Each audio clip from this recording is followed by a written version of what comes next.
الحمد لله نحمده ونستعينه ونستغفره ونؤمن به ونتوكل عليه ونعوذ بالله من شرور أنفسنا ومن سيئات أعمالنا من يهده الله فلا مضل له ومن يضلله فلا هادي له ونشهد أن لا إله إلا الله وحده لا شريك له ونشهد أن سيدنا ونبينا وحبيبنا وحبيب ربنا ومولانا محمدا عبده ورسوله صلى الله تعالى عليه وعلى آله وأصحابه وبارك وسلم تسليما كثيرا كثيرا أما بعد فقد قال الله تبارك وتعالى في كلامه المجيد والفرقان الحميد فلولا نفر من كل فرقة منهم طائفة ليتفقهوا في الدين ولينذروا قومهم إذا رجعوا إليهم لعلهم يحذرون وقال رسول الله صلى الله عليه وسلم خيركم من تعلم القرآن وعلمه وقال رسول الله صلى الله عليه وسلم طلب العلم فريضة على كل مسلم صدق الله العلي العظيم وصدق رسوله النبي الكريم ونحن على ذلك من الشاهدين والشاكرين والحمد لله رب العالمين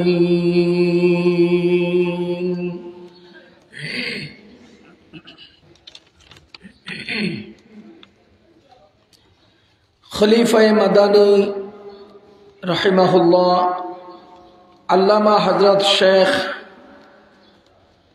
शेख मामूर खानी रहमतुल्लाहि अलैहि स्मृति विजड़ित मखजानुल उलूम गफ्फारिया मद्रसा खड़ाभरा बियानी बाजार सिलेट कर्तृक आयोजित आजकेर এই বার্ষিক ওয়াজ মাহফিল চলমান অধিবেশনের সম্মানিত সভাপতি সাহেব মুআজ্জাজ উলামায়ে কেরাম মুরব্বিয়ানে আযম যুবক ভাইরা ও বন্ধুরা বিভিন্ন এলাকা থেকে আগত সম্মানিত মুসলমান ভাইরা আল্লাহ রাব্বুল আলামিনের অশেষ মেহেরবানি যে আল্লাহ তাআলা আমাদেরকে দ্বীনের মোহাব্বত অন্তরে নিয়ে দ্বীনি মাহফিলে দ্বীনি মাদ্রাসার মাঠে দ্বীনি আলোচনা শোনার জন্য বসার জামায়াত হওয়ার তৌফিক দিয়েছেন শুকরিয়া আদায় করব আলহামদুলিল্লাহ। আমার আজকের আলোচনার বিষয় দ্বীনি শিক্ষার গুরুত্ব, দ্বীনি ইলম অর্জনের গুরুত্ব, দ্বীন শেখার প্রয়োজনীয়তা। আমার এই বিষয়ে আলোচনা বুঝার জন্যে, এটার গুরুত্ব বুঝার জন্যে আমাদের কর্মের গুরুত্ব বুঝতে হবে। আমরা আমাদের জিন্দেগিতে কোন কাজটা বেশি গুরুত্বপূর্ণ মনে করি? আমরা আমাদের জীবনের কোন কাজটাকে বেশি গুরুত্বপূর্ণ মনে করি?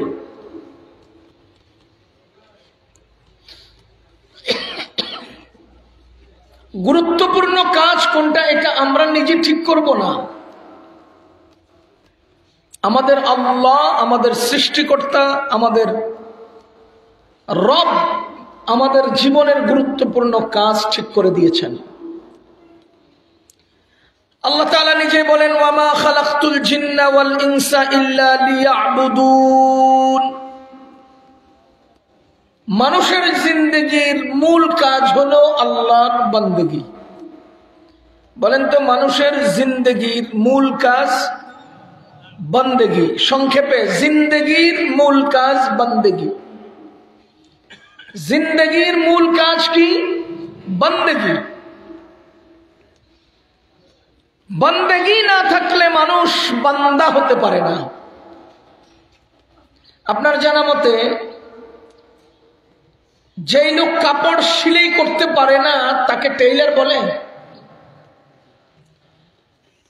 যেই লোক গাড়ি চালাতে পারে না তাকে কি ড্রাইভার বলে? যদি ড্রাইভিং না পারলে ড্রাইভার না হয় আর সেলাই না পারলে টেইলার না হয়, তো বন্দেগি না থাকলেও তাকে বান্দা বলা হয় না। বান্দা তো সেই হবেন যে বন্দেগি ওয়ালা হবেন। সুতরাং আল্লাহ বন্দেগির জন্য বানিয়েছেন, বন্দেগির জন্য বানিয়েছেন। এবার আপনারা বলেন, যদি আমার কাজ হয় ড্রাইভিং, গাড়ি চালানো, যদি আমার কাজ হয় সেলাই করা, যদি কাজ হয় এই রাজের কাজ করা, যদি কাজ হয় রঙের কাজ করা, জিন্দেগিতে ড্রাইভিং করতে জানেন না, ড্রাইভিং করা সম্ভব? শিখেন নাই, করা সম্ভব? সুতরাং যেই ব্যক্তির যেই কাজ, সেই ব্যক্তির জন্য সেই কাজের পদ্ধতি শিক্ষা করা বাধ্যতামূলক। যেই ব্যক্তির জীবনের যেই কাজ, সেই ব্যক্তির জীবনের সেই কাজের পদ্ধতি এবং সেই কাজের লাভ শিক্ষা করা বাধ্যতামূলক। আমি আরো সহজে একটা কথা বুঝাতে চাই। যে কোনো কাজের জন্য প্রথমে আমাদের দুটো বিষয় জানা লাজম, বাধ্যতামূলক। এক, কাজের পদ্ধতি। দুই, কাজের লাভ, কাজের ফায়দা। যেমন আপনাকে, আমি একটা গাড়ি কিনলাম, একজন ড্রাইভার রাখবো। আপনি এসে আমার জিজ্ঞেস করতেছেন, হুজুর ড্রাইভিং করলে কত টাকা বেতন দিবেন? তা আমি আপনাকে জিজ্ঞেস করলাম, ড্রাইভিং কত বছর থেকে করেন? আমি তো ড্রাইভিং পারি না। তো ড্রাইভিং যদি আপনি না পারেন কত টাকা বেতন দেব এটা জেনে আপনি কি করবেন? বুঝেন নাই? ড্রাইভিং যদি না পারেন তো আমি কত টাকা বেতন দিব এটা জেনে আপনি কি করবেন? সুতরাং আমার গাড়ি চালাতে হলে আপনাকে প্রথমত গাড়ি চালানোর পদ্ধতি জানতে হবে। আমার গাড়ি চালাতে হলে আপনার প্রথমত কি জানতে হবে? গাড়ি চালানোর পদ্ধতি জানতে হবে। গাড়ি চালাতে না পারলে আপনি আমার কাছে এসে কি করবেন? যেই ব্যক্তি গাড়ি চালাতে পারবে সে গাড়ি চালক। সে দ্বিতীয় নম্বর বিষয় জানতে হবে, আমি মাসে তাকে কত টাকা বেতন দেব। উদাহরণ যদি আমি বলি যে অসুবিধা নাই, তুমি গাড়ি চালাও, আমি তোমাকে পোষাইয়া দেব, পোষাইয়া একদম পুষিয়ে দেব। সে অন্তত 1 মাস ঠিক মতো কাজ করবে না। কারণ কত জানি দেয়, কি জানি দেয়।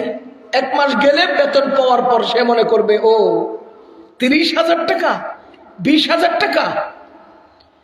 আর যদি কর্মের শুরুতে আমি তাকে বলে দেই তোমার 1 মাস কাজ করবা, এক মাসে 30,000 টাকা দেওয়া হবে, তখন সে মনে মনে তৃপ্তি পাবে, আমি এই কাজ করে এই লাভ হবে, আমি কাজ করতে হবে। সুতরাং কাজের পদ্ধতি জানার দ্বারা কাজ করা জানা হয়, আর কাজের লাভ জানার দ্বারা কাজের স্পৃহা বৃদ্ধি পায়। এজন্যই পৃথিবীর সমস্ত কাজ করার জন্য প্রথমত সেই কাজের পদ্ধতি জানতে হবে, দ্বিতীয়ত সেই কাজ করলে লাভ কি হবে সেটা জানতে হবে। আল্লাহর বান্দাগণ, পবিত্র কোরআন এবং হাদিসের মধ্যে আল্লাহর পক্ষ থেকে এমন কোন ইবাদতের কথা নাই যে ইবাদতের পদ্ধতি নবীজি আমাদেরকে শেখান নাই। এমন নবীজির মাধ্যমে আমরা জানছি। নামাজ পড়লে কি লাভ হবে সেটাও আমরা জানতে পেরেছি। আমি রোজা রাখলে কি হবে, রোজা আমার কিভাবে রাখতে হবে। আমি হজ করব কিভাবে, হজ করলে কি লাভ হবে। আমি এই যাকাত দিব কিভাবে, যাকাত দিলে কি লাভ হবে। আমি সদকা করব কিভাবে, সদকা করলে কি লাভ হবে। আমি বড়দের সামনে দিতে এমন কোনো আমল নাই যে আমলের পদ্ধতি নবীজি আমাদেরকে শেখান নাই, আর যে আমলের লাভ নবীজি আমাদেরকে বলেন। তাহলে জীবনের প্রতিটি কর্মের পদ্ধতি জানতে হবে এবং লাভ জানতে হবে। এবার বলেন, আমার জীবনের মূল কাজ কি? বলে না, বন্দেগি। বলেন, জিন্দেগির মূল কাজ বন্দেগি। ওয়ামা খালাকতুল জিন্না ওয়াল ইনসা ইল্লা লিয়াবুদুন। আল্লাহ রাব্বুল আলামিন বলেন, মানুষকে আমি তৈরি করেছি আমার বন্দেগী করার জন্য, ইবাদতের জন্য। সুতরাং মুসলমান জিন্দেগীর একমাত্র কর্ম হলো বন্দেগী। যদি প্রত্যেকটা কর্ম জীবনে করতে হলে তার পদ্ধতি আর লাভ জানতে হয়, তাহলে আমার জিন্দেগীর বন্দেগীর জন্যও আমার বন্দেগীর পদ্ধতি আর বন্দেগীর লাভ জানতে হবে। কথা বুঝতেছেন আপনারা? বন্দেগীর পদ্ধতি, বন্দেগীতে লাভ কি? বন্দেগীর পদ্ধতি না জানলে বন্দেগী করবেন কেন, কিভাবে? বন্দেগীর পদ্ধতি না জানলে বন্দেগী করবেন কিভাবে? এজন্য রাসূল করিম সাল্লাল্লাহু আলাইহি ওয়াসাল্লাম বলেন, তালাবুল ইলমি ফরিদাতুন আলা কুল্লি মুসলিম। প্রত্যেক মুসলমানের জন্য দ্বীনের ইলম শিক্ষা করা ফরজ। দ্বীনের ইলম মানে বন্দেগীর পদ্ধতি। কথা বুঝতেছেন আপনারা? দ্বীনের ইলম মানে বন্দেগীর পদ্ধতি। দ্বীনের ইলম মানে কি? বন্দেগী করলে লাভ কি হবে সেটা। এখন আপনারা আরেকটা প্রশ্নের জবাব দেন তো, বন্দেগী করবে কারা? বন্দেগী করবে কারা? সকল মানুষেরা, কিন্তু মুসলমানরাই বন্দেগী করে। মুসলমানরাই কি করে? কথা বলেন না। একমাত্র মুসলমানরাই ইবাদত করে, অমুসলিমরা ইবাদত করে না। মুসলিম না যারা, তারা ইবাদত করে না। আর তারা যদি কিছু ইবাদতের আকৃতির কিছু করেও, সেটা আল্লাহর কাছে ইবাদত হিসেবে গ্রহণযোগ্য হয় না। আমি প্রথম দাবি করলাম ইবাদত করে না। দ্বিতীয়তে আপনি প্রশ্ন করতে পারেন, তো তাদেরকে তো রোজা রাখতে দেখা যায়। তো আমার উত্তর হলো, তারা ইবাদতের মতো কিছু করলে সেটা ইবাদত হিসেবে গণ্য হয় না। কিভাবে বুঝলাম তারা ইবাদত করে না? বলেন তো, আল্লাহ ইবাদতের জন্য নির্ধারিত কিছু কাজ তৈরি করেছেন কিনা? আমি উদাহরণ দিই। আমার জিন্দেগিতে 3 প্রকারের কাজ আছে। আপনার জিন্দেগিতে কয় প্রকারের কাজ আছে? 3 প্রকার। এক, যে কাজগুলোকে আল্লাহ ইবাদত হিসেবেই বানিয়েছেন, ইবাদত, এগুলো আল্লাহ বানাতেই ইবাদত হিসেবে বানিয়েছেন। যেমন নামাজ, রোজা, হজ, যাকাত, এই কাজগুলো ইবাদতে মাহদা, এগুলোকে ইবাদত হিসেবেই আল্লাহ বানিয়েছেন। দ্বিতীয় নম্বর একটা কাজ আছে, যে কাজগুলো ইবাদত, সরাসরি ইবাদত না, বা ইবাদত হলেও সেটা অন্য ইবাদতের মাধ্যম বা অন্য ইবাদতের শর্ত হিসেবে বানিয়েছেন। কি সেটা? পবিত্রতা অর্জন, ওযু করা, না পাকনাপাকি থেকে পবিত্র থাকা, ওযু করা। বলেন তো, নামাজের বাহিরে কত ফরজ? 7 ফরজ। শরীর পাক নামাজের জন্য শর্ত, কাপড় পাক আসলে ইবাদত, কিন্তু সে আরেকজনের জন্য মাধ্যম। ওযু করা আসলে ইবাদত, অন্যের জন্য মাধ্যম। মুসলমান এটাকে আল্লাহ তাআলা সরাসরি ইবাদতে মাহদা হিসেবে বানান নাই, কিন্তু ইবাদতে মাহদার শর্ত হিসেবে বানিয়েছে। এই 2টা কাজ একদম একের সাথে অন্যের জড়ানো। 3 নম্বর একটা কাজ আছে যেগুলোকে আল্লাহ ইবাদত হিসেবে বানান নাই। এগুলো কমন কাজ, সাধারণ কাজ। এগুলো সাধারণ কাজ, যেমন খানা খাওয়া, রোজা, কি বলে, ঘুমানো, গোসল করা, উঠা, বসা, চলা ফেরা, এগুলো ইবাদত হিসেবে আল্লাহ বানান নাই, এটা এমনি বানাইছে। এগুলো মানুষের জিন্দেগির সাধারণ কাজ। আপনারা কি আমার কথা বুঝতেছেন? 1 নম্বর, যেগুলোকে আল্লাহ ইবাদত হিসেবে বানিয়েছেন। 2 নম্বর, যেগুলো ইবাদতের জন্য মাধ্যম হিসেবে বানিয়েছেন। 3 নম্বর, যেগুলো সাধারণ কাজ। এখন আল্লাহ আমার জিন্দেগি দিয়েছেন ইবাদতের জন্য, তাহলে আমার জিন্দেগির প্রতিটি কাজ হতে হবে ইবাদত। তো যেই কাজগুলোকে আল্লাহ ইবাদতের জন্যই বানিয়েছেন, সেগুলো তো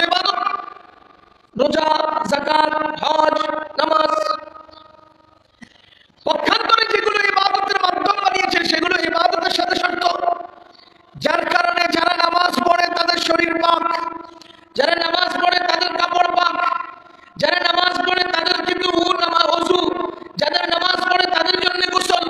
আর যেই লোকগুলো নামাজ পড়ে না তাদের শরীর পাকের কোনো তোয়াক্কা করে না, যারা নামাজ পড়ে না তাদের শরীর পাক হওয়ার তোয়াক্কা করে না, যারা নামাজ পড়ে না তাদের জন্য পাক পবিত্রতা বা ওযু করার মাসালার প্রয়োজন পড়ে না। ও মুসলমান, ওযুর প্রয়োজন কাদের? যাদের ইবাদত আছে তাদের। কাফের মুশরিকরা অমুসলিমরা ইবাদত করে না। প্রমাণ আমাদের মুসলমানদের অন্যতম একটা ইবাদত হজ। বলেন তো মুসলমানদের অন্যতম একটা ইবাদত কি? হজ। হজ কি সময়ের সাথে সম্পৃক্ত নয়? কথা বলেন। হজ কি জায়গার সাথে সম্পৃক্ত নয়? আপনি কি আজকে বাংলাদেশে বসে হজ করতে পারবেন? কথা বলেন। আজকে বাংলাদেশে বসে রোজা রাখা যাবে, আজকে বাংলাদেশে বসে নামাজ পড়া যাবে, আজকে বাংলাদেশে বসে যাকাত দেওয়া যাবে, কিন্তু আজকেই বাংলাদেশে বসে হজ করা যাবে না। তাইলে আজ হজ হয় না, হজের জন্য আইয়ামুল নাহার লাগে, আজ হজ হয় না, হজের জন্য নির্দিষ্ট ডেট লাগে। আর বাংলাদেশে হজ হয় না, হজের জন্য মক্কা নামক জায়গা লাগে। এবার বলেন, হজের জন্য নির্দিষ্ট জায়গার দরকার আছে না নাই? আপনারা কি জানেন হজের জন্য নির্দিষ্ট জায়গা লাগে? মাতাফে তাওয়াফ করা ফরজ, আরাফার ময়দানে অবস্থান করা ফরজ। তাইলে ময়দান আরাফা জায়গা, তাওয়াফের জায়গা জায়গা, তো জায়গার সাথে সম্পৃক্ত হজ, জায়গার সাথে সম্পৃক্ত হজ। এবার আপনাদের জানা মতে মাতাফ তথা কাবার চত্বরে কোন কাফের যাওয়ার অনুমতি আছে? আরাফার ময়দানে কোন কাফের যাওয়ার অনুমতি আছে? হারামাইন শরীফাইনে কোন অমুসলমানের যাওয়ার অনুমতি আছে? কেন নাই? এর মূল কারণ হলো এই হজের জায়গা মক্কা, হজের জায়গা এই আরাফা, হজের জায়গা এই মাতাফ, এই জায়গা ইবাদতের জায়গা। ওই বেটা তোদের ইবাদত নাই, তোরা যাবি কেন ইবাদতের জায়গায়? যাদের ইবাদত নাই তাদের ইবাদতের জায়গায় যাওয়ার অনুমতি নেই। কথা বুঝতেছেন আপনারা? আমাদের ইবাদত আছে, এজন্য আমাদের জন্য সেই জায়গায় যাওয়ার অনুমতি আছে। এবার বলেন তো আমাদের জিন্দেগিতে কয় ধরনের কাজ? 3 ধরনের কাজ। 1 নাম্বার, যেগুলোকে আল্লাহ বানাতেই ইবাদত হিসেবে বানিয়েছেন। 2 নাম্বার, যেগুলো আল্লাহ বানাতে ইবাদতের জন্য শর্ত হিসেবে বানিয়েছেন। 3 নাম্বার, যেগুলোকে আল্লাহ তাআলা ইবাদত হিসেবে বানান নাই, সাধারণ কর্ম হিসেবে বানিয়েছেন। কিন্তু মুসলমান মনে রাখবেন, আমার আল্লাহ রাব্বুল আলামিন আমাকে একটা কৌশল দিয়েছেন, কৌশল দিয়েছেন, কৌশল দিয়েছেন। যে কৌশলগুলো অবলম্বন করলে আমার জীবনের সবগুলো কাজ ইবাদত হয়ে যাবে। আমার জীবনের সব কাজ কি হয়ে যাবে? ইবাদত। এই কৌশলটা যেগুলো ইবাদতে মাহদা সেগুলোতে প্রয়োগ করা ফরজ। যে কৌশল আমি আপনাকে বলবো, এই কৌশল যেসব কাজ ইবাদতে মাহদা, ইবাদতের জন্যই আল্লাহ বানিয়েছেন, ওই কাজগুলোতে, ওই ইবাদতগুলোতে এই কৌশল অবলম্বন করা ফরজ। আর যে কাজগুলো ইবাদতের শর্ত এবং ইবাদতের জন্য মানে ইবাদত হিসেবে বানান নাই, সেগুলো শুদ্ধ হওয়ার জন্য ফরজ নয়, তবে সেগুলো ইবাদতে রূপান্তরিত হওয়ার জন্য ফরজ। আমি সহজ করে দিচ্ছি।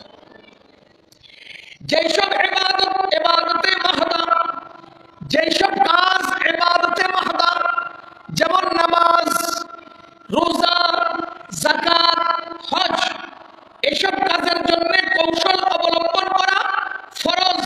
এই কৌশল অবলম্বন না করলে এগুলো ইবাদতই হবে না, বুঝেন?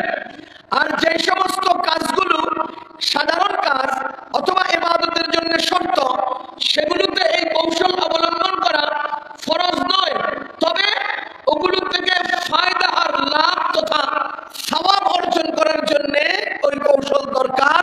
তার মানে এই কাজগুলোকে ইবাদত বানানোর জন্য কৌশল অবলম্বন করা দরকার। যেমন কৌশলটা কি? আপনারা বলেন সহি নিয়ত বলেন না, সঠিক নিয়ম বলেন। আমার জিন্দগির প্রতিটি কাজকে যদি আমি ইবাদত বানাতে হয় তাহলে নিয়ত সহি করো, নিয়ম সঠিক করো। সহি নিয়ত, সঠিক নিয়ম।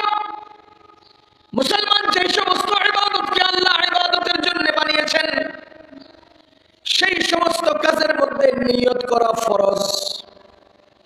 নামাজের জন্য নিয়ত করা ফরজ, বলেন না, নামাজের জন্য নিয়ত করা, রোজার জন্য নিয়ত করা, হজের জন্য নিয়ত করা, যাকাতের জন্য নিয়ত করা।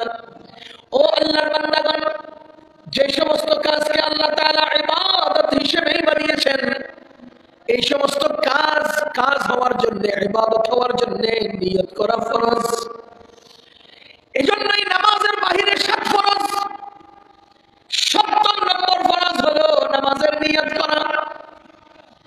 এ মুসলমান, রোজার জন্য নিয়ত করা ফরজ, কিন্তু ওযুর জন্য নিয়ত করা ফরজ নয়, কারণ ওযু ইবাদতে মাহদা নয়। সুতরাং কোন ব্যক্তি যদি বিনা নিয়তে ওযু করে ফেলে তার ওযু সহি হয়ে যাবে এবং সেই ওযু দিয়ে নামাজও তার সহি হয়ে যাবে। পক্ষান্তরে আমাদের অন্য সব যে কাজ আছে, যেমন আমি খানা খাবো,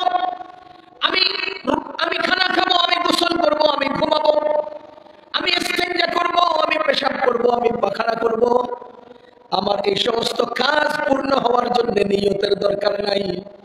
আমি খানা খাবো, খানা খেয়ে ফেললে আমার ক্ষুধার চাহিদা পূরণ হয়ে যাবে, আমার খাওয়ার কর্ম পূরণ হয়ে যাবে। আমি পানি পান করব, পানি পান করলে আমার পানির পিপাসা নিবারণ হবে এবং সেই পানির পিপাসা দূর হয়ে আমার পানির পান করার কাজ হয়ে যাবে। আমার পেশাবে ধরলে পেশাব করব, আমি নিয়তের দরকার নাই। ও মুসলমান আল্লাহর বান্দাগণ, আমার এই খানা খাওয়ার কাজ হওয়ার জন্য নিয়তের দরকার নাই, নিয়মের দরকার নাই।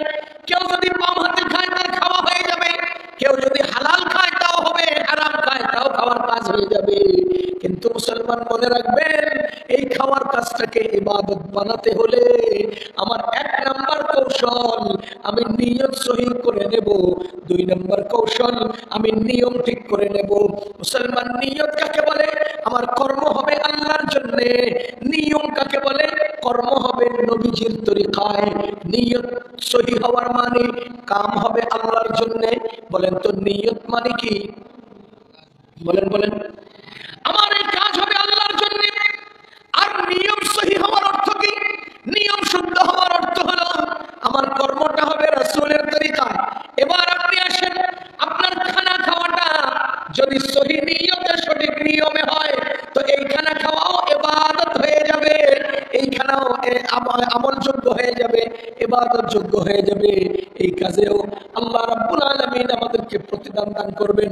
ও মুসলমান আল্লাহর বান্দাগণ, যদি দুনিয়ার অন্য সব মানুষগুলো কাজ করে তাদের কাজ হয়ে যায়, যেমন কোনো কাফের খানা খাইলো তার খাওয়া হয়ে গেল, দুনিয়ার কোনো গরু আর ছাগলে খেয়ে নিল তাদের খাওয়াও হয়ে গেল।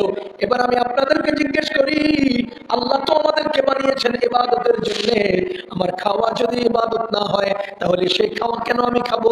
আমার খাওয়া যদি ইবাদত না হয় সেই খাওয়া আমি কেন খাবো? যারা ইবাদত করে না কাফের তারাও খায়, যারা মানুষও না গরু ছাগল তারাও খায়, গরু ছাগলও খায়, আমার মানুষ হিসেবে কাফের মুশরিকরাও খায়।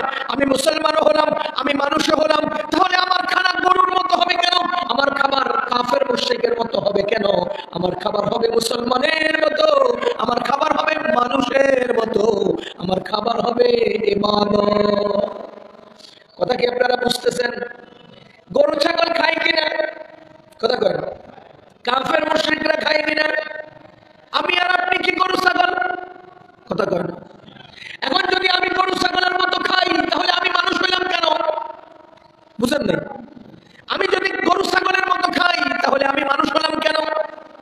দ্বিতীয় নম্বর প্রশ্ন হলো, ইহুদি খ্রিস্টান হিন্দু বৌদ্ধ নাস্তিক মুরতাদরা খায় কিনা? কথা কয় না? আপনি আর আমিও খাই কিনা? আমি মুসলমান হয়ে যদি তাদের মতো খাই তবে আমি মুসলমান হলাম কেন? কথা বুঝতেছেন আপনারা? কাফেরও খায়, আমিও খাই, কাফের যেমনি খায় আমি এমনি খাই, তো সে কাফের হলো আর আমি মুসলিম হলাম কেন?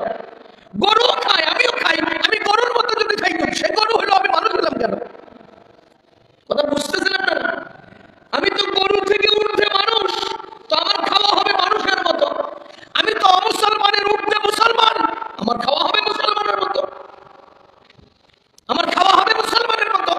এবার আপনি ঠিক করেন, খাওয়াকে গরু ছাগলের মতো খাবেন না মানুষের মতো? খাওয়া কি কাফের মুশরিকের মতো খাবেন না মুসলিমের মতো? এ মুসলমান, মুসলিমের মতো যদি আমি খাই তো আমার খানা ইবাদত হবে, মুসলিমের মতো যদি আমি ঘুমাই তো আমার ঘুম ইবাদত হবে, মুসলিমের মতো যদি আমি গোসল করি আমার গোসল ইবাদত হবে, মুসলিমের মতো যদি আমি ঘুমাই আমার ঘুম ইবাদত হবে, আমার পেশাব পায়খানা ইবাদত হবে, আমার বাজারে যাওয়া ইবাদত হবে, আমার চলা ইবাদত হবে, আমার বলা ইবাদত হবে। মনে রাখতে হবে আমার জীবনের কর্মটাকে শুধুমাত্র আল্লাহর জন্য করব আর রাসূলের তরিকায় করব। আপনি কি দেউলিয়া? ও ভাই, আপনি কি দেউলিয়া? আপনার রাসূল কি আপনাকে খাওয়ার পদ্ধতি শিখান নাই? কথা কয়। আপনার রাসূল কি আপনাকে ঘুমের পদ্ধতি শিখান নাই? আপনার রাসূল কি আপনাকে বলার পদ্ধতি শিখান নাই? আপনার রাসূল কি আপনাকে চলার পদ্ধতি শিখান নাই? যদি শিখান তাহলে আপনি আরেকজন থেকে বলার পদ্ধতি শিখতে হবে কেন? আরেকজন থেকে খাওয়ার তরিকা আনতে হবে কেন? আরেকজন থেকে ঘুমের তরিকা আনতে হবে কেন? আরেকজনের কাছ থেকে আপনি গোসলের তরিকা আনতে হবে কেন? আরেকজনের কাছ থেকে পায়খানা পেশাবের তরিকা আনতে হবে কেন? আপনার রাসূল কি আপনাকে শিখায় নাই? আপনি কি দেউলিয়া? আপনার রাসূল কি আপনাকে দেয় নাই? আরেকজনকে আনতে হবে কেন? এ মুসলমান, আল্লাহ আমাকে ইবাদতের জন্য বানিয়েছেন। যেগুলো আল্লাহ ইবাদতের জন্য দিয়েছেন সেগুলো তো ইবাদত, যেগুলো ইবাদতের শর্ত হিসেবে দিয়েছেন সেগুলো ইবাদত না হলে যেগুলো নেই। আর যেগুলো সাধারণ কর্ম আমিও করি, অন্যরাও করে, গরুও করে, ছাগলও করে, ঘুমাইলে কে ঘুমায় না? সবাই করে। এখন আমাকে আল্লাহ তাআলা ইবাদতের জন্য বানালেন, অথচ আমার ঘুম ইবাদত হচ্ছে না। আমাকে আল্লাহ তাআলা গোসলের জন্য ইবাদতের জন্য বানালেন, অথচ আমার গোসলটা ইবাদত হচ্ছে না। আমাকে আল্লাহ তাআলা ইবাদতের জন্য বানালেন, আমার পেশাব পায়খানা ইবাদত হচ্ছে না, আমার খাওয়া দাওয়া ইবাদত হচ্ছে না। আফসোস। এখন বলেন তো, আমার কর্মকে ইবাদত বানাইতে কৌশল লাগবে কিনা? কথা কয় না। তালাবুল ইলমি ফরিদাতুন আলা কুল্লি মুসলিম। যতজন মুসলমানের উপরে ইবাদত ফরজ, ততজন মুসলমানের জন্য ইবাদতের পদ্ধতি আর ইবাদতের লাভ শিক্ষা করা ফরজ। জীবনের কর্মকে ইবাদত বানানোর কৌশল শিক্ষা করা ফরজ। এ মুসলমান, জীবনের প্রতিটি কর্মকে ইবাদত বানানোর পদ্ধতি শিক্ষা করা ফরজ। ইবাদতের নিয়ত তথা সহি নিয়ত ফরজ। আপনি আমাকে বলেন তো, খানা খাইলাম কার জন্য? কথা কয় না। আল্লাহর জন্য।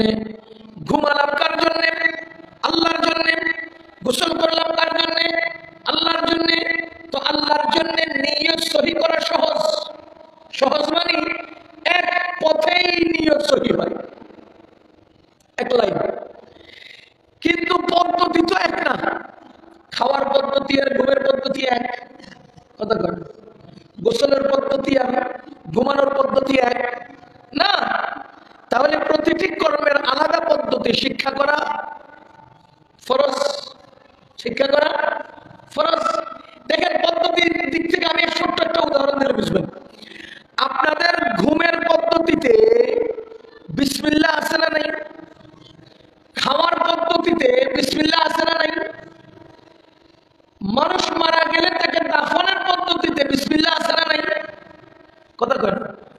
এবার আপনি বলেন তো, বিসমিল্লাহ খাওয়ার পদ্ধতির বিসমিল্লাহ কি? বিসমিল্লাহি ওয়া আলা বারাকাতিল্লাহ। ঘুমের পদ্ধতির বিসমিল্লাহ কি? আল্লাহুম্মা বিসমিকা আমুতু আহইয়া। মানুষ মারা গেলে তাকে দাফন করার পদ্ধতির বিসমিল্লাহ কি? বিসমিল্লাহি ওয়া আলা মিল্লাতি রাসূলিল্লাহ। তো চিন্তা করতেছেন আপনি যে আমার খাওয়ার পদ্ধতির বিসমিল্লাহ আর ঘুমের পদ্ধতির বিসমিল্লাহ এক না, কর্মের পদ্ধতি ভিন্ন। এজন্য কর্মের পদ্ধতির বিসমিল্লাহও ভিন্ন। খাওয়ার পদ্ধতির বিসমিল্লাহ বিসমিল্লাহি ওয়া আলা বারাকাতিল্লাহ, আর ঘুমের পদ্ধতির বিসমিল্লাহ আল্লাহুম্মা বিসমিকা আমুতু আহইয়া। চেঞ্জ হয়ে গেছে। সুতরাং মুসলমান, জীবনের প্রতিটি কর্মের পদ্ধতি শিক্ষা করা ফরজ। কি জন্য? ইবাদত বানানোর জন্য। আমাদের নবীজি বলেন, তালাবুল ইলমি ফরিদাতুন আলা কুল্লি মুসলিম। প্রথম প্রশ্ন হলো, নবীজি বলেন দ্বীনের ইলম শিক্ষা করা প্রত্যেক মুসলমানের জন্য ফরজ। কতটুকুন শিক্ষা করা ফরজ? দ্বিতীয় নম্বর প্রশ্ন, কার জন্য শিক্ষা করা ফরজ? কিসের জন্য শিক্ষা করা ফরজ? প্রথম প্রশ্ন কার জন্য? উত্তর হলো সকল মুসলমানের জন্য। দ্বিতীয় নম্বর প্রশ্ন কতটুকু? ও মুসলমান, আমাকে খেয়াল করুন, পৃথিবীর যেই প্রান্তে, যেই বর্ণের, যেই রঙের মুসলমান যেই যুগে দুনিয়াতে থাকবে, সেই ব্যক্তির জিন্দগির যেই কাজ নবীজির জিন্দগির যেই কাজের সাথে মিলে যাবে, ওই ব্যক্তির জন্য ওই পরিমাণ ইলম হাসিল করা ফরজ হয়ে যাবে। আমি বুঝার জন্য আর একটু সহজ করে দিচ্ছি। বলেন তো, আমাদের নবীজির নবুয়তের জীবন কত বছর? বলেন, আমাদের নবীজির নবুয়তের জীবন কত বছর? 23 বছর। কথা বল মুসলমান, আমার জিন্দগিতে জীবনের পূর্ণ সময় কোন একটা কাজ যদি নবীজির জিন্দগির 23 বছরের সাথে মিলে যায়, তো আমার জিন্দগির সেই কাজ নবীজির জিন্দগি থেকে শিক্ষা করা ফরজ হয়ে যায়। আমি উদাহরণ দিলে আর সহজে বুঝবেন। আপনি খানা খাচ্ছেন, নবীজি তার জিন্দগিতে খানা খেয়েছেন কিনা? জোরে বলেন। সুতরাং আপনার খাওয়ার কাজটাকে নবীজির জীবনের খাওয়া থেকে শিখতে হবে। আপনি গোসল করছেন, নবীজি গোসল করেছেন কিনা? আপনার জিন্দগির গোসল নবীজির জিন্দগি থেকে শিক্ষা করা ফরজ হয়ে যাবে। আপনি ইস্তিনজা করছেন, নবীজি করেছিলেন কিনা? যদি করে থাকেন, তবে আপনার জিন্দগিতে যেই কাজ নবীজির জিন্দগির যেই কাজের সাথে মিলে যায়, আপনাকে আপনার জীবনে নবীজির সেই জিন্দগি থেকে ওই কাজটা শিক্ষা করা ফরজ হয়ে যাবে। এবার উল্টায়া দিলে আরো সহজে বুঝবেন। মুসলমান, আপনার মধ্যে এখানে যদি কোনো গরিব মানুষ থাকেন, গরিব মানুষ থাকেন, যে ব্যক্তির জিন্দগিতে যাকাত ফরজ হয় নাই, সুতরাং ওই ব্যক্তির জিন্দগিতে যাকাত না আসার কারণে নবীজির জিন্দগি থেকে তার যাকাতের মাসআলা শিক্ষা করা ফরজ নয়। যে ব্যক্তির উপরে হজ ফরজ হয় নাই, ওই ব্যক্তির জন্য হজের মাসআলা শিক্ষা করা ফরজ নয়। যে ব্যক্তি জীবনে রাজনীতি করেন নাই, ওই ব্যক্তির জীবনে রাজনীতির মাসআলা শিক্ষা করা ফরজ নয়। যে ব্যক্তি ব্যবসা করেন না, ওই ব্যক্তির জন্য নবীজির জিন্দগি থেকে ব্যবসার মাসআলা শিক্ষা করা ফরজ নয়। তলাবুল ইলমি ফরিদাতুন আলা কুল্লি মুসলিম, প্রত্যেক মুসলমানের উপরে দ্বীনের ইলম শিক্ষা করা ফরজ। কতটুকু শিক্ষা করা ফরজ? নিজের জীবনের যে অংশ নবীজির জীবনের যে অংশের সাথে মিলে যায়, ওই জীবনে নবীজির জীবনের সেই অংশের ইলম অর্জন করা ফরজ হয়ে যায়। আপনারা কি আমার কথা বুঝতেছেন? এখানে ব্যবসা করেন না এমন লোক নাই, ওই ব্যক্তির জন্য ব্যবসার মাসআলা শিক্ষা করা ফরজ নয়। ফরজ নয়, তার জীবনে ব্যবসার মাসআলা আসেই নেই, ফরজ হলো কেন? আচ্ছা, আরেকটা উদাহরণ দিই। আপনারা নারী না পুরুষ? কথা বলেন। আপনাদের কি জীবনে মাসিক হয়? তাহলে মাসিকের মাসআলা পৃথিবীর কোন পুরুষের জন্য শিক্ষা করা ফরজ নয়। মাসিকের মাসআলা পৃথিবীর কোন পুরুষের জন্য শিক্ষা করা ফরজ নয়। কেন? জীবনে আসবেই না, আমি শিখবো কি কারণ? কথা বুঝতেছেন? এবার বলেন, মাসিকের মাসআলা মহিলাদের জীবনে আসে কিনা? প্রতিটি মহিলার জন্য মাসিকের মাসআলা শিক্ষা করা ফরজ।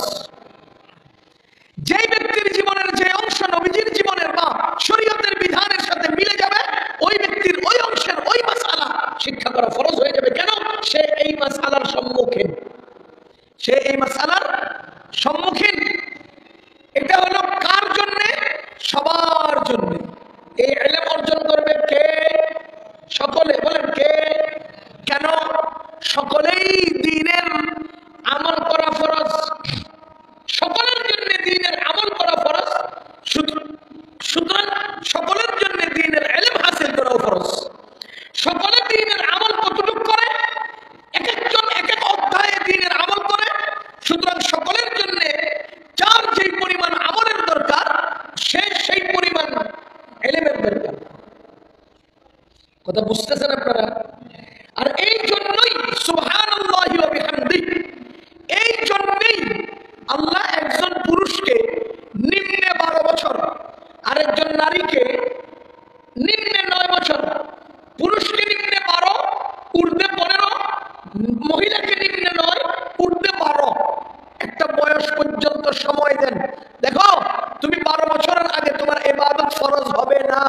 সুতরাং তুমি যে নামাজ পড়বা 12 বছর বয়সের আগে,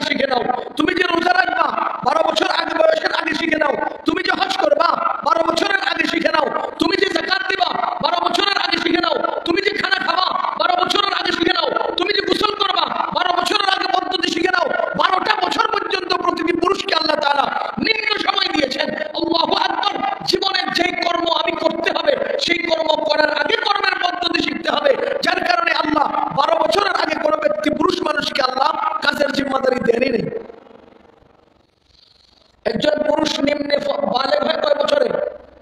12 বছরে। ঊর্ধ্বে বালেগ হয় কয় বছরে? 15 বছরে। কোন পুরুষের যদি বালেগ হওয়ার আলামত দেখা না যায় তো 15 বছর হয়ে গেলে সে আলামত দেখা যাক বা না যাক সে বালেগ হয়ে যায়। কথা বুঝতেছেন আপনারা? কোন নারীর যদি বালেগ হওয়ার আলামত দেখা না যায় তো 12 বছর হয়ে গেলে সে আলামত দেখা যাক বা না যাক সে বালেগ হয়ে যায়। সুতরাং যেই দিন সে বালেগ হয় সেই দিন থেকে তার ইসলামের প্রতিটি হুকুম পালন করা ফরজ হয়। এবার আপনি বলেন, নামাজ যেদিন আমল করবেন সেদিন শিখবেন, না নামাজের আমল যেদিন করবেন তার আগের দিন শিখে আসতে হবে? আগে শিখতে হবে। আসেন নামাজে দাঁড়ালেন, কথার কথা সূরা ফাতিহার জায়গায় আপনি আত্তাহিয়াতু পড়ে ফেললেন, সুবহান রাব্বিয়াল আযীমের জায়গায় সুবহান রাব্বিয়াল আ'লা পড়ে ফেললেন, আত্তাহিয়াতুর জায়গায় সূরা ফাতিহা পড়ে ফেললেন। এখন কি আপনি নামাজের ভিতরে সূরা ফাতিহা পড়ার কথা ছিল, আমি আত্তাহিয়াতু পড়ে নিলাম। এখন কি হবে সমাধান? পাশের লোকটাকে কি জিজ্ঞেস করতে পারবেন? কথা কয় না। এবার আপনি বলেন তো এই সমস্যার সমাধান কি? আল্লাহু আকবার বললে এরপরে শিখবো না আগে শিখে আসতে হবে? কথা বুঝতেছেন আপনারা?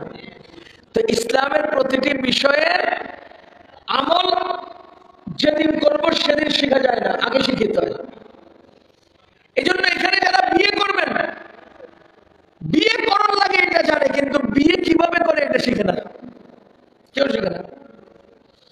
এরপরে আবার কি, পারিবারিক জিন্দেগিতে কোনো ক্যান্সার তৈরি হলে বউ তালাক দেওয়া লাগে এটা জানে এবং দিয়েও দেয়। কিভাবে দেয় এটা জানে না এবং কিভাবে দিতে হয় এটাও জানে না। দেওয়ার পরে আমাদের কাছে আসে, হুজুর আমাদেরকে বাঁচান। কেন আপনি দেওয়ার আগে হালতের ভিত্তিতে আমাদের কাছে আসলেন না কেন? কথা বুঝতেছেন আপনারা? সুতরাং যে ব্যক্তি যেই দিন যে আমল করবেন সেই ব্যক্তির তার আগের দিন ওই সেই আমলের পদ্ধতি শিক্ষা করা ফরজ। তলাবুল ইলমি ফরিদাতুন আলা কুল্লি মুসলিম, এই হাদিসটার দ্বারা বোঝা যায় দ্বীনের ইলম শিক্ষা করা ফরজে আইন। কার জন্য? নিজের জন্য। সবাই বলেন কার জন্য? নিজের জন্য। কার জন্য?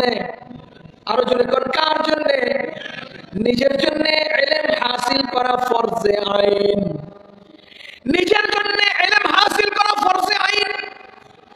পক্ষান্তরে আরেকটা ইলমের স্তর আছে, আরেকটা ইলমের স্তর আছে, সেই ইলমটা ফরজে আইন না, সেই ইলম হাসিল করা ফরজে আইন না। সেটা কি?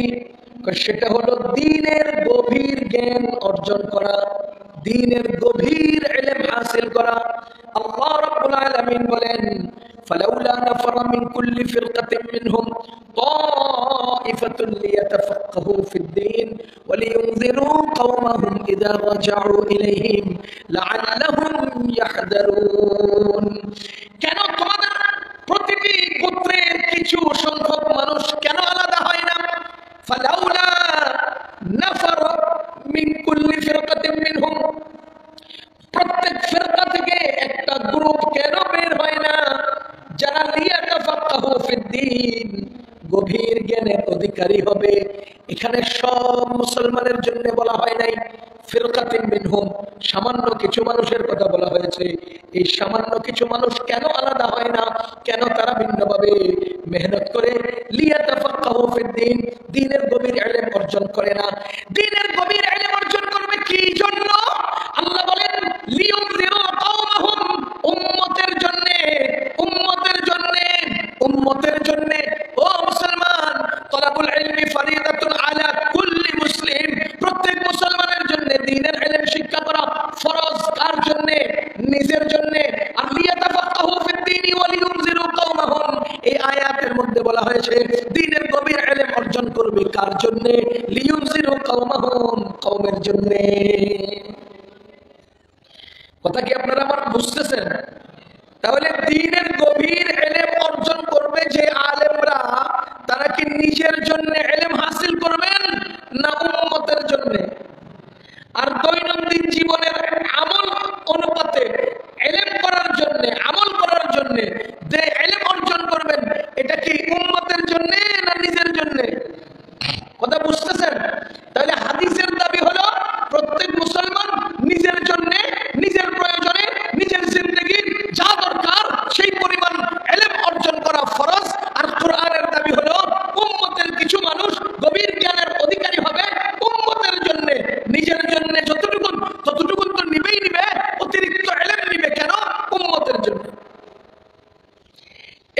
বলেন, উদাহরণ আগেও দিয়েছি, কোন পুরুষ মানুষের জন্য মাসিকের মাসালা শিক্ষা করা ফরজ নয়। কেন নয়? তাদের জিন্দেগিতে প্রয়োজন হবে না। কথা বুঝতেছেন আপনারা? এবার বলেন তো, আমাদের এই খাড়াপাড়া মাদ্রাসায় শাইখুল হাদিস সাহেব হুজুর আসেননি? কথা বলেন। মুফতি সাহেব হুজুর আছেন কিনা? মুহতামিম সাহেব হুজুর আছেন কিনা? অন্যান্য উস্তাদগণ আছেন কিনা? এই সকল উস্তাদগণ, শাইখুল হাদিস সাহেব হুজুর, মুহতামিম সাহেব হুজুর, মুফতি সাহেব হুজুর মাসিকের মাসআলা পড়ছেন কিনা? হ্যাঁ? আরে মালাবুদ্দা থেকে পড়া শুরু করছে ভাই।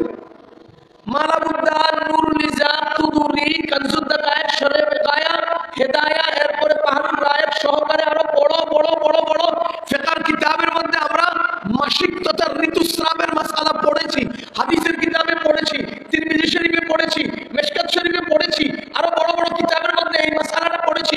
কি ব্যাপার, আমার তো জিন্দেগিতে মাসিক হবে না, তাহলে আমি মাসিকের মাসআলা এত এত কিতাবে পড়লাম কেন? ওই যে লিউনজিরু কওমাহুম, কওমের জন্য, উম্মতের জন্য আল্লাহ তাআলা যে বলেছেন লিয়াতাফাক্কাহু ফিদ্দীন, তারা গভীর জ্ঞানের অধিকারী হবে, তাফাক্কুহ ফিদ্দীন হবে, নিজের জন্য নয়, লিউনজিরু কওমাহুম, কওমের জন্য। সুতরাং আপনাদের ওয়াইফ, আপনাদের মেয়ে, আপনাদের মা, আপনাদের বোন যদি কখনো মাসিকের মাসআলার সম্মুখীন হয়, তো এই এলাকার মুফতি সাহেব ওই উম্মতের ফায়দায় এই ইলম হাসিল করেছে। কথা বুঝতেছেন? এই মাদ্রাসার মুফতি সাহেব ঋতুস্রাবের মাসআলা কি নিজের জন্য পড়েছেন? কার জন্য পড়েছেন? উম্মতের জন্য। উম্মতের কোন মহিলার মাসআলার সম্মুখীন হলে, প্রয়োজন হলে তিনি এটার সমাধান দিবেন। উম্মতের কোন পরিবারের সদস্যদের সমস্যা হলে এই মুফতি সাহেব ফতোয়া দিবেন। এই জন্যই তিনি পড়েছেন। ও আল্লাহর বান্দাগণ, এই জন্যই আল্লাহ বলেন লিয়াতাফাক্কাহু ফিদ্দীন ওয়া লিয়ুনজিরু কওমাহুম ইযা রাজাউ ইলাইহিম লাআল্লাহুম ইয়াহযারুন। আমি শুধুমাত্র দুটা ভাগে বিভক্ত করেছি। একটা হলো ইসলামের যা না হলে নয়, এই পরিমাণ ইলম হাসিল করা প্রত্যেক মুসলমানের জন্য ফরজ। কার জন্য? নিজের জন্য। কতটুকুন?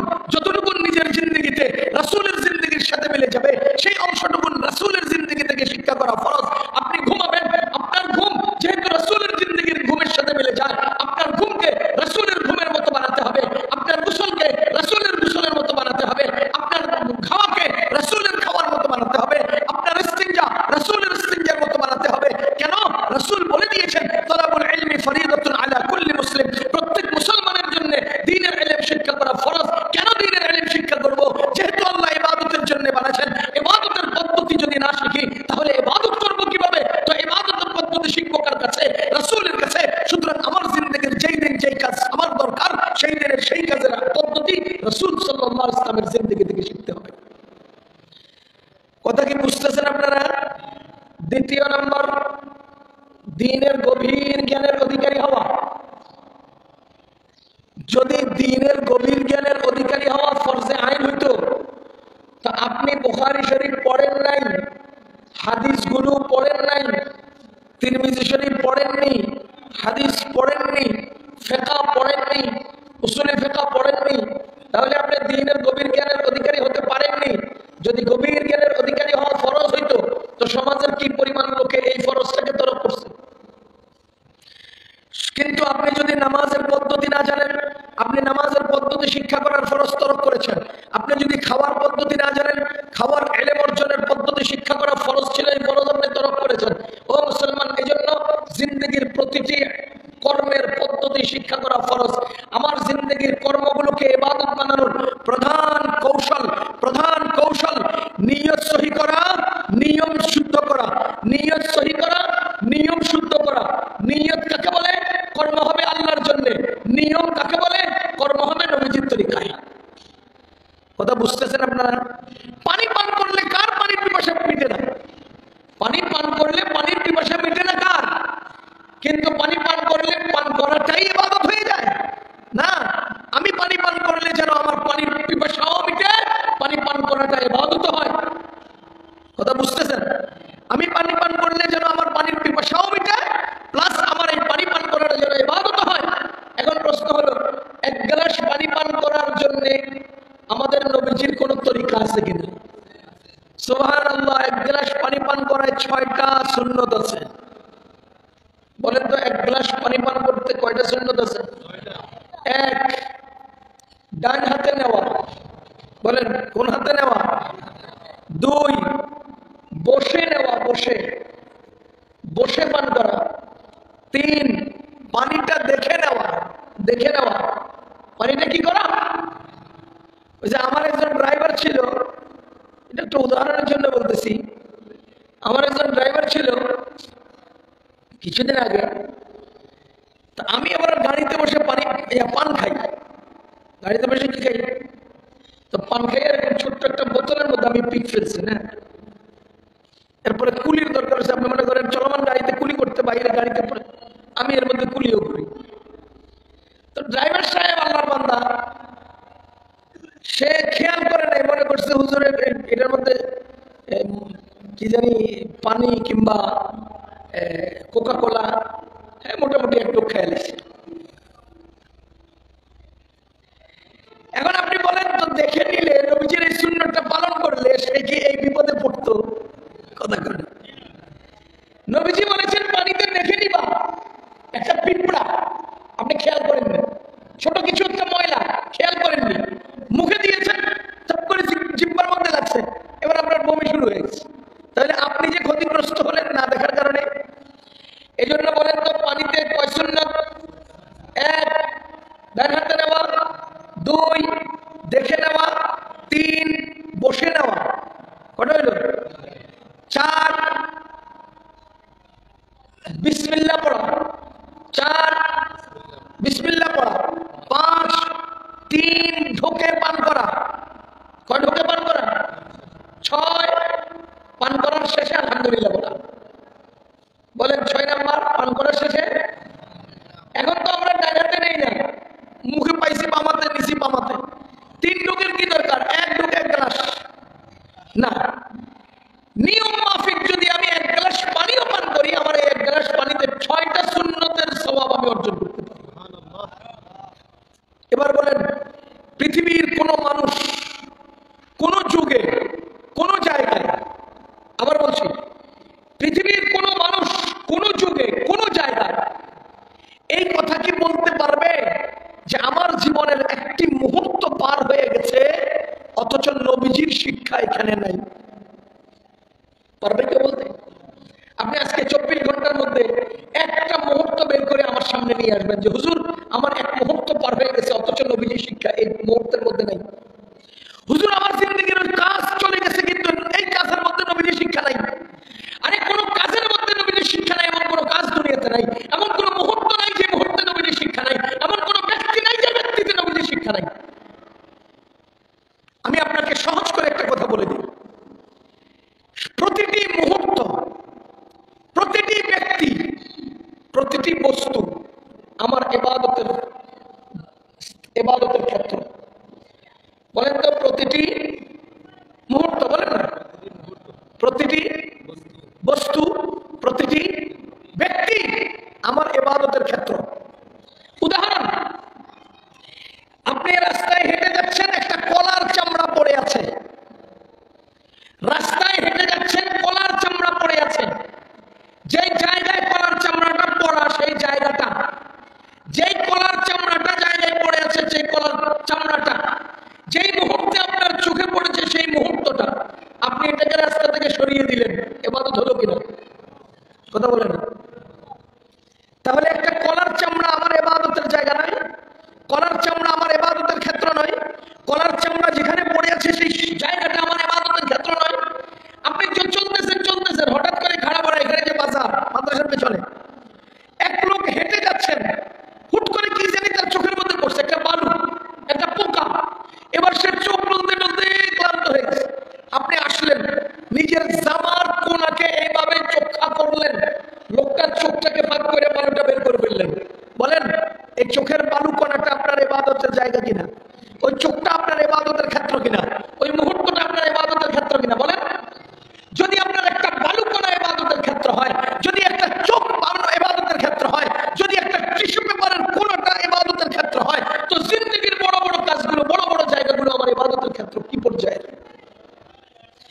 আপনি এই রাস্তা দিয়ে চলছেন, রাতের 2টা বাজে, খেয়াল করেন, আপনি রাস্তায় চলছেন, রাতের 2টা বাজে, এই রাস্তার মাথায় একজন অচেনা অপরিচিত মহিলা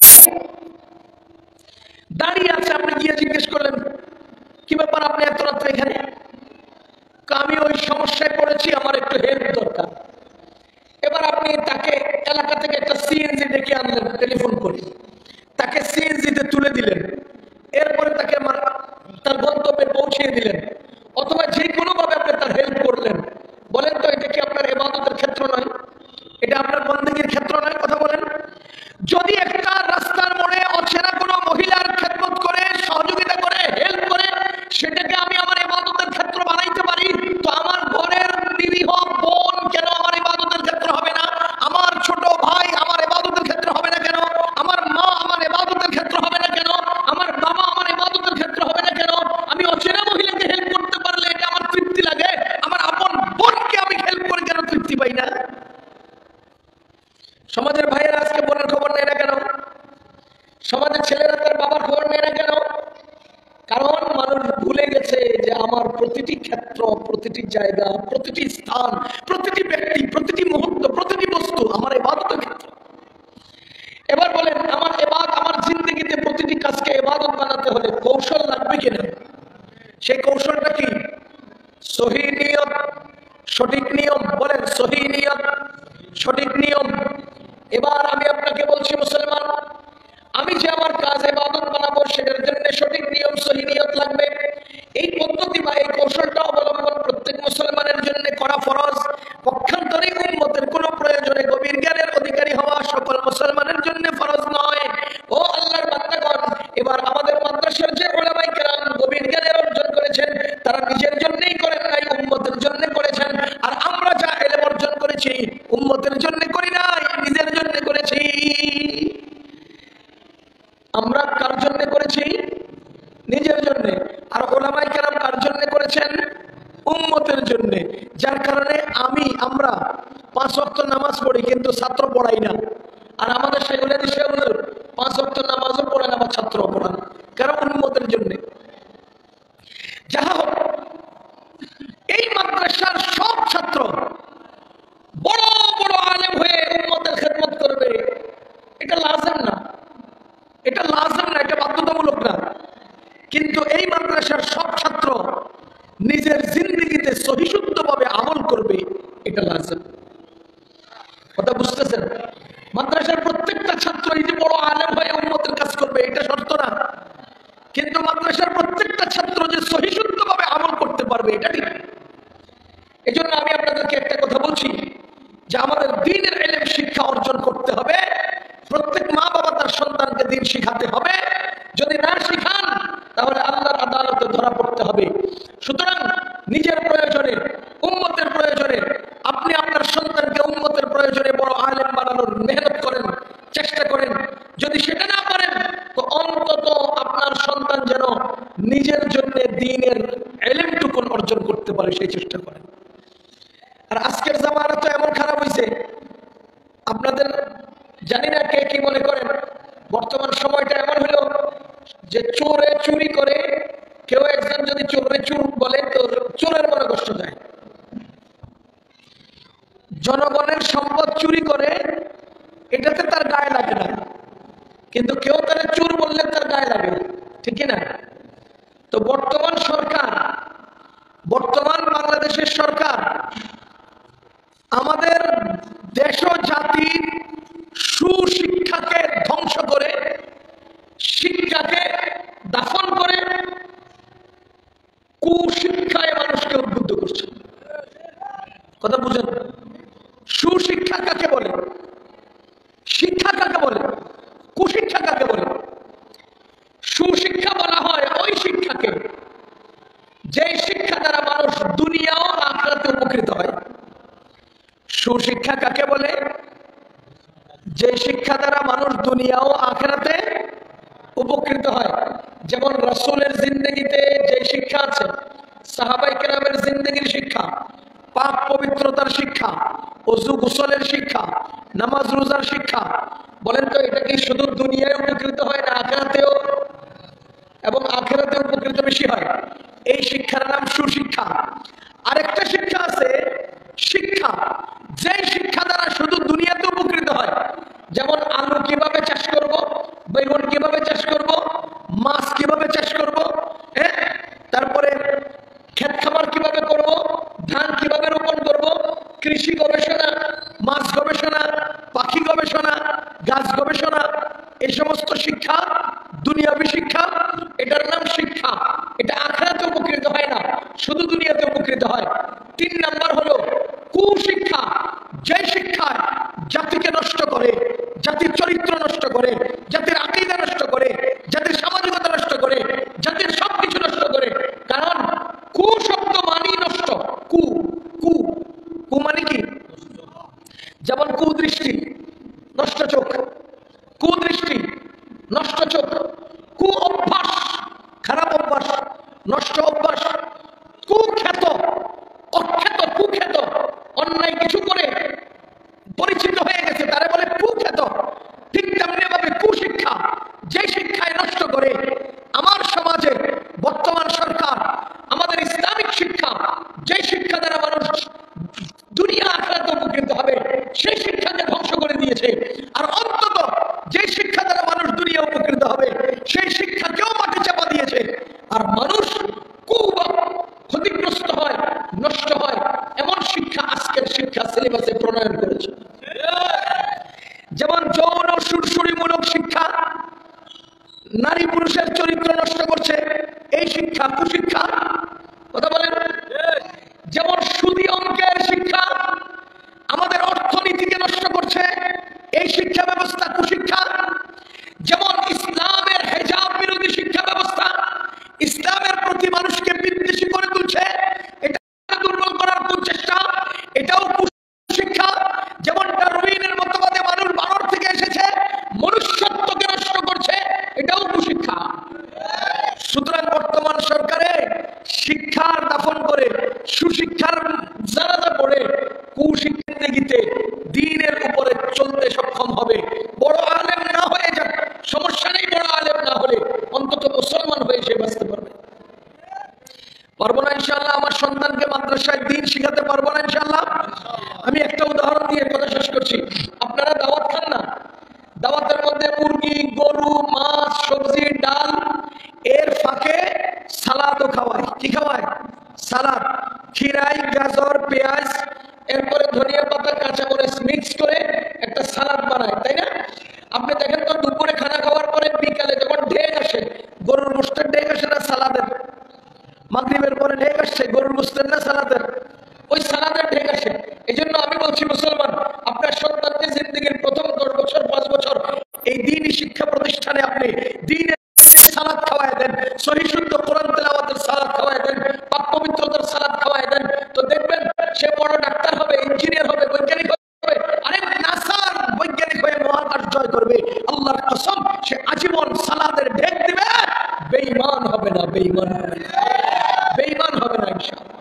এই জন্য আমার সন্তানকে আমি দ্বীন শিখানোর অনুরোধ জানিয়ে, আপনাদের সন্তানকে দ্বীন শিখানোর অনুরোধ জানিয়ে কথা শেষ করছি। আল্লাহ তাআলা আমাদের এই মাদ্রাসাকে কবুল করুন, মাদ্রাসার সব হাজাতকে পূরণ করুন, মাদ্রাসার সাথে সম্পৃক্ত থাকার তৌফিক দান করুন। সম্মানিত উপস্থিতি, প্রতিষ্ঠানের আজকে আমার আগ মুহূর্তে আপনারা শুনেছেন এই প্রতিষ্ঠানের কি পরিমাণ টার্গেট, কি পরিমাণ পেছনে খরচ হয়েছে, আগামী 1 বছরে কি পরিমাণ টার্গেট তারা নিয়েছেন। এই সবগুলোর ভিত্তিতে আমাদের প্রতিষ্ঠানের জন্য একটা গুরুত্বপূর্ণ কিছু অর্থনৈতিক সহযোগিতা। কারণ এই কওমি মাদ্রাসাগুলো কওমের টাকা, কওমের দোয়া, কওমের শ্রম, কওমের সন্তান, কওমের জন্য। এই জন্য এই মাদ্রাসার নাম কওমি মাদ্রাসা। এই মাদ্রাসার নাম কওমি মাদ্রাসা কেন? কারণ এই মাদ্রাসা কওমের শ্রম, কওমের দোয়া, কওমের টাকা, কওমের সন্তান, এলেম দান করে কওমের জন্য। এই জন্য এই মাদ্রাসার নাম কওমি মাদ্রাসা। এই কওমি মাদ্রাসায় কওমের সন্তানদেরকে দ্বীন শিখাবে, ইলম শিখাবে, হ্যাঁ, আলেম বানাবে, দিনদার মুত্তাকি পরহেজগার বানাবে। এই মেহনতের সাথে আপনারা অংশীদার হতে রাজি আছেন ইনশাআল্লাহ? তো এই প্রতিষ্ঠানে অর্থনৈতিকভাবে সহযোগিতাটা গুরুত্বপূর্ণ, শ্রম দিয়ে সহযোগিতা গুরুত্বপূর্ণ, সন্তান দিয়ে সহযোগিতা গুরুত্বপূর্ণ, দোয়া দিয়ে সহযোগিতা গুরুত্বপূর্ণ। আমি আপনাদের কাছে প্রথম একটা কালেকশন চাই, প্রথম একটা জিনিস চাই। এখানে যারা আছেন প্রত্যেকেই আজকে অথবা আগামীকালকে অন্তত এই প্রতিষ্ঠানের উন্নয়নের জন্য, প্রতিষ্ঠানের উন্নতির জন্য, প্রতিষ্ঠান হেফাজতের জন্য, প্রতিষ্ঠানের ঋণ পরিশোধের জন্য, প্রতিষ্ঠান